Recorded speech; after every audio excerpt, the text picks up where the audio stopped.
Tear down this wall. For WICR, I'm Nick Grippo.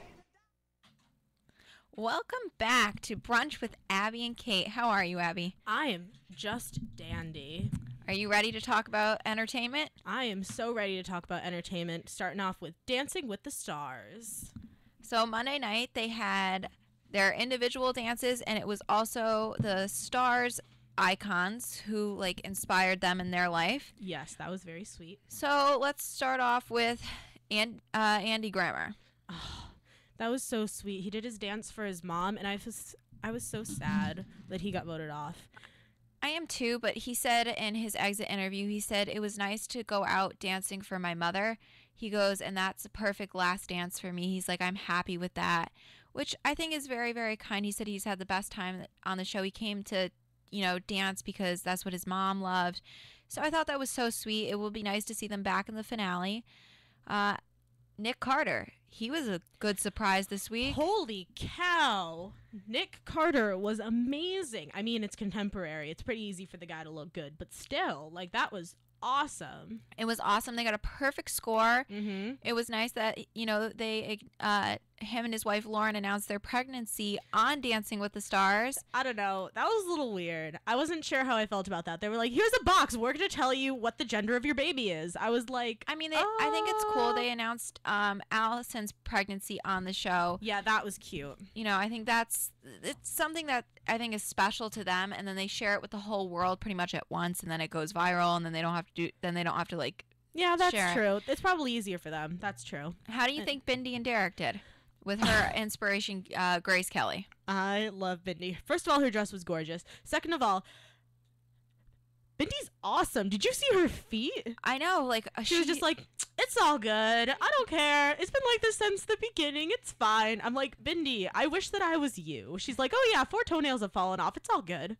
Yeah, I think she only has 4 on, still attached. And she's like, oh, I just super glue them back on. We're all like, oh, we're going to get now medical tips from Bindi Irwin. I think that's awesome. Bindi Irwin is B.A. I love her. Tamar Braxton's dance, I know you didn't see it, but it was okay. I feel like she hasn't, after that Rhythm Nation dance, I feel like I had such high expectations for her, and it just keeps dropping week to week. And last week when she said she was the best dancer, that also made me turn off from her as well. She's not that she's not a good dancer, but she's definitely not the best on the show. And she has this I feel like she had overconfidence in herself.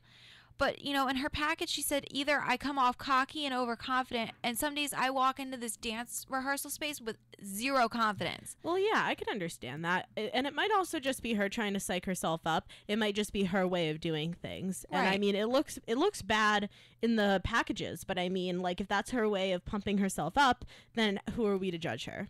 Exactly. Carlos and Whitney, what did you think about their salsa? It was good. I mean... it was a weird shirt, and the thing is, I felt weird about the shirt because, like, you couldn't really see his hips very well, but then when the shirt came off, you could really see what his hips were doing. For the salsa, exactly. And he paid tribute to Mark Anthony. Which was really nice. Which was nice, and I can't believe that, he's Latino, and he's never salsa'd in his life before, and this was the first time. I know, it was so good. It was very good. And then Alexa and Mark. Okay, can I just say that was probably my favorite dance of the night? It was a very strong dance, and she was very strong through it. I didn't see the little mistakes that, Bruno and Julianne were talking about. I didn't see them. I mean, I saw one little mistake, but that shouldn't have gotten her an 8. Yeah, Nick Carter's dance was, like, technically perfect, but to be honest, I thought that Alexa's dance was the highlight of the night because, like, David and Goliath, that's an awesome story.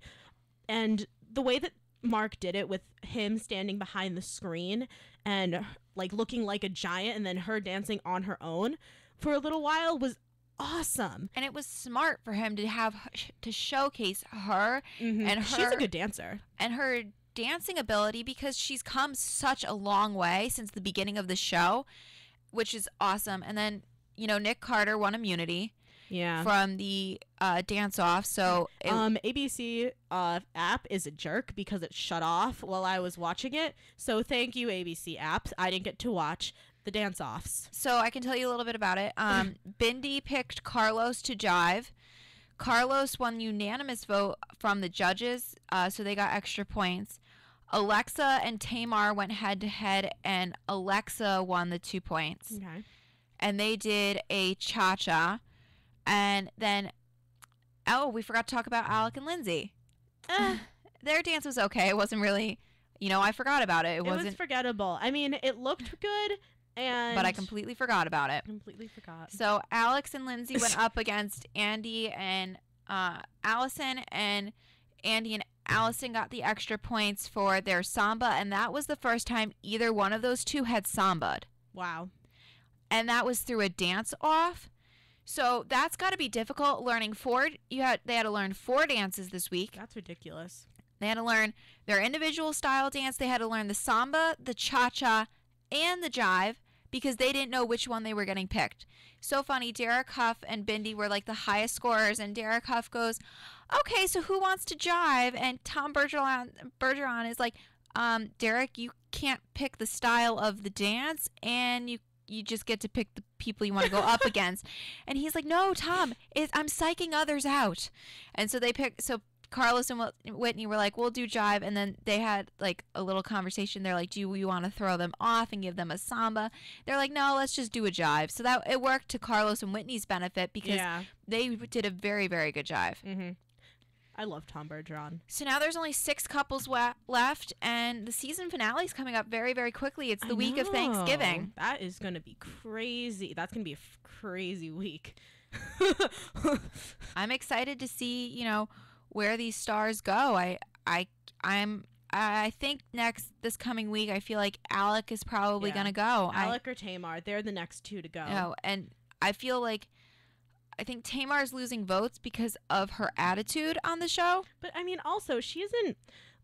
Now we're getting down to it where your notability, your notoriety, all that kind of stuff isn't really coming into account anymore. It's focusing on the dancing. So Tamar and Alec are going next, and then the final 4. It should be based on talent.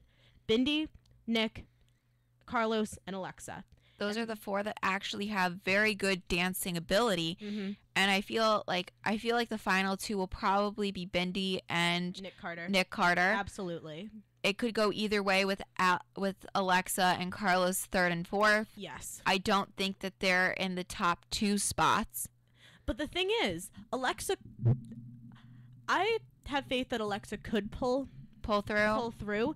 Even though it is Bindi. People have a very strong connection to Bindi because she's so cute and because she's so nice. And she's positive. She is positive. So people are drawn to her, which I think is going to hurt Alexa in the end because of Bindi's personality, even if they might end up being able to dance the same amount. I do. I think Bindi has that personality radiates through the TV screen. Absolutely. She's positive. She said the only way that you can get through life is being positive and having that positive attitude. I think that's registered to a lot of people. I think what she's been through in her life and only being 17 and being that positive and looking forward to the life ahead of her.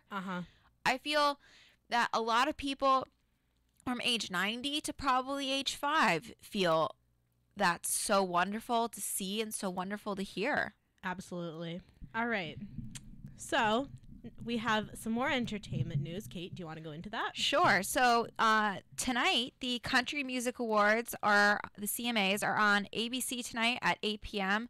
There's going to be some interesting guests. Fall Out Boy will be performing a duet with Thomas Rhett. Justin Timberlake will be there tonight. They had some other musicians that were going to be doing duets with country artists. Carrie Underwood and Brad Paisley are hosting again, so that's always a good time when the 2 of them host. Blake Shelton and Miranda Lambert will be making their first appearance since their divorce. on the red carpet tonight. And Blake Shelton said in an interview that this is going to be awkward because they're not together. Aziz Ansari, the comedian, has a new Netflix show coming out midnight Thursday to technically Friday morning. And people are saying it might be the best show on is not only going to be the best show on Netflix, but the best show on TV, which let me get the name of that up for you. How do you feel about that? Aziz Ansari is really funny. He was on Parks and Rec, which is where he got his name. He's also a really good comedian. I've seen some clips of him.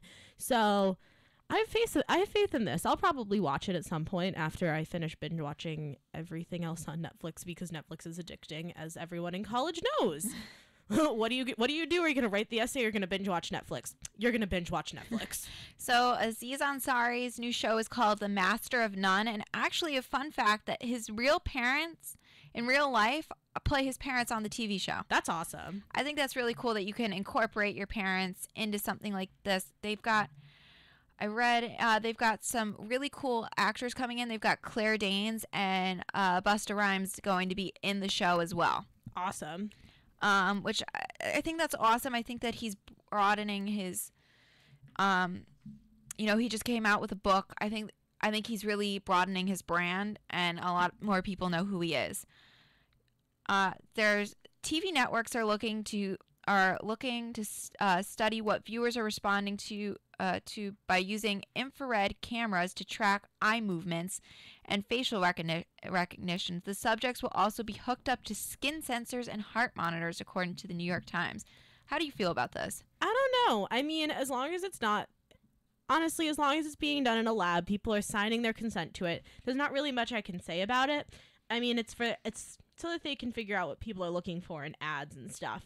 But I mean, like, if they're gonna start tracking my eye movement while I'm watching TV at home, I'm gonna get a little freaked out. Yeah, exactly. I feel like if they're doing this and I'm getting my eyes tracked at home, that's gonna be weird. I'm gonna be real freaked out. Exactly. That's how I feel. So you want to take a quick one or two song music break?